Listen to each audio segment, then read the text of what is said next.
महाभारत की शिक्षा हर काल में प्रसंग रही है। महाभारत को पढ़ने के बाद इससे हमें जो शिक्षा या सबक मिलता है उसे याद रखना भी जरूरी है। तो आओ जानते हैं शिक्षाएं जो हमें महाभारत, युगंधर और मृत्युंजय पढ़ने पर मिलती है। हालांकि यह भी सच है कि आप महाभारत पढ़ेंगे तो हो सकता है कि आपको कुछ अलग शिक्षा का सबक मिले। जीवन में हर कार्य के लिए योजना तैयार रखें। महाभारत के संपूर्ण युद्ध में श्री कृष्ण ने पांडवों की कौरवों से रक्षा करने के लिए कुशल योजना बनाई थी। उनके पास हर समस्या का समाधान होता था। अंत किसी भी क्षेत्र में सफलता पाने के लिए बेहतर रणनीति और योजना आपके पास होनी चाहिए। बिना योजना के जीवन अस्त व्यस्त हो जाता है और आपको अराजक भविष्य की ओर ले जाता है। हमेशा अच्छी संगत में रहें। ऐसी कहावत है कि जैसी संगत वैसी पंगत और जैसी पंगत वैसा ही जीवन। आप कितने भी अच्छे क्यों ना हो, परंतु यदि आपकी संगत बुरी है तो आप भी बर्बाद हो जाएंगे। कौरवों के साथ शकुनी मामा जैसे चालबाज और पंचयंत्र रचने वाले योग ये इसलिए कौरवों की हार निश्चित थी, परंतु पांडवों के साथ श्री कृष्ण थे इसलिए उनकी विजय थी। अधूरा ज्ञान खतरनाक हो सकता है। जीवन में अपूर्ण ज्ञान हमारे लिए अटक हो सकता है। इसका उदाहरण है चक्रव्यूह में फंसे हुए अभिमन्यु। अनंत वीर और बहादुर योद्धा थे, परंतु चक्रव्यूह संरचना के अधूरे ज्ञान की वजह से उनकी मृत्यु हो गई। अंत मनुष्य को अपने ज्ञान में पारंगत होना चाहिए और उसमें दक्षता हासिल करनी चाहिए।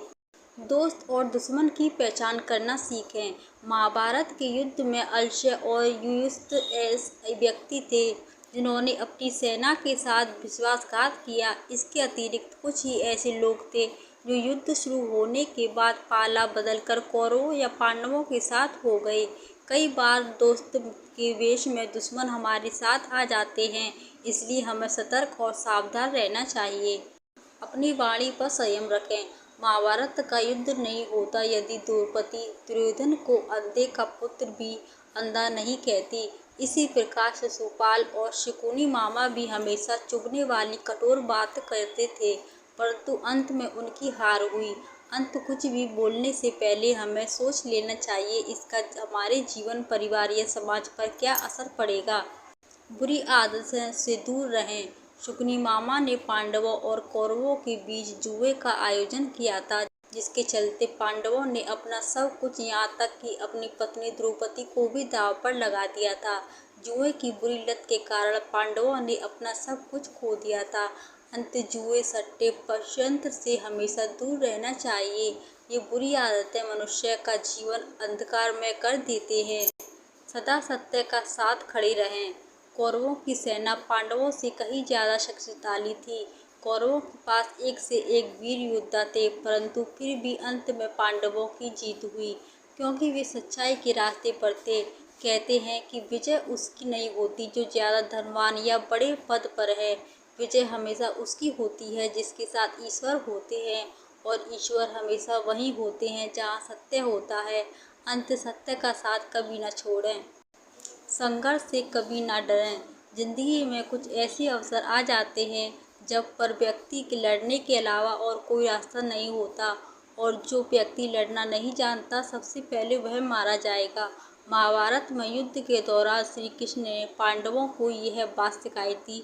पांडव अपने बंधु बांधवों से लड़ना नहीं चाहते थे, परंतु श्री कृष्ण ने समझाया कि जब समस्या का हल शांतिपूर्ण तरीके से ना निकले तब युद्ध की एकमात्र विकल्प बच जाता है। अंत लड़ने के लिए हमेशा तैयार रहें। गोपनीयता जरूरी है। जीवन हो या युद्ध, गोपनीयता का अत्यंत महत्व होता है। महाभारत में ऐसे कई मौके आए जब नायकों ने दूसरों के समक्ष अपने राज खोल दिए, जिसके चलते उन्हें युद्ध में हार का सामना करना पड़ा। दुर्योधन, भीष्म आदि ऐसे उदाहरण हैं जिन्होंने अपनी कमजोरी अथवा शक्ति का राज शत्रु के सामने प्रकट कर दिया था। इंद्रिय संयम जरूरी है।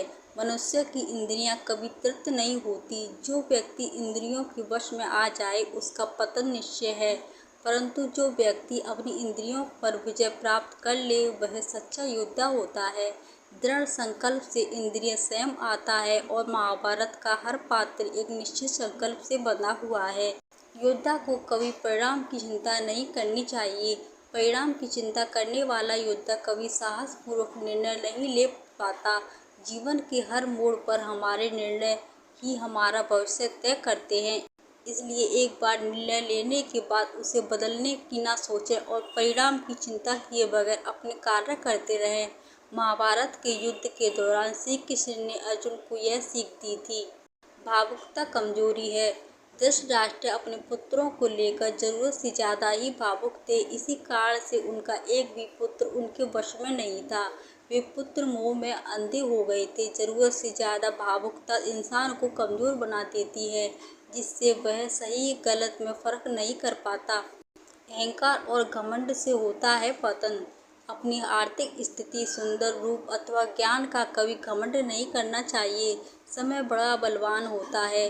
धनी, ज्ञानी और शक्तिशाली पांडवों को वनवास भोगना पड़ा और अति सुंदर द्रौपदी को भी उनके साथ वनों में भटकना पड़ा। अंत कभी भी अहंकार नहीं करना चाहिए।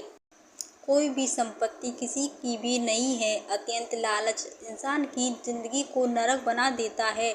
जो आपका नहीं है उसे अनीतिपूर्वक लड़ने हड़पने का प्रयास ना करें। आज नहीं तो कल उसका दंड अवश्य मिलेगा। भगवान श्री कृष्ण कहते हैं कि आज जो तेरा है कल भी हुआ कल किसी और खाता और कल आने वाला कल और किसी का हो जाएगा। अंत तू संपत्ति वस्तुओं से आस्तिक मत पाल, यही तेरी मृत्यु के बाद यही रखे रह जाएंगे। अर्जित करना है तो परिवार का प्रेम अर्पण अर्जित कर, जो हमेशा तेरे साथ रहेगा।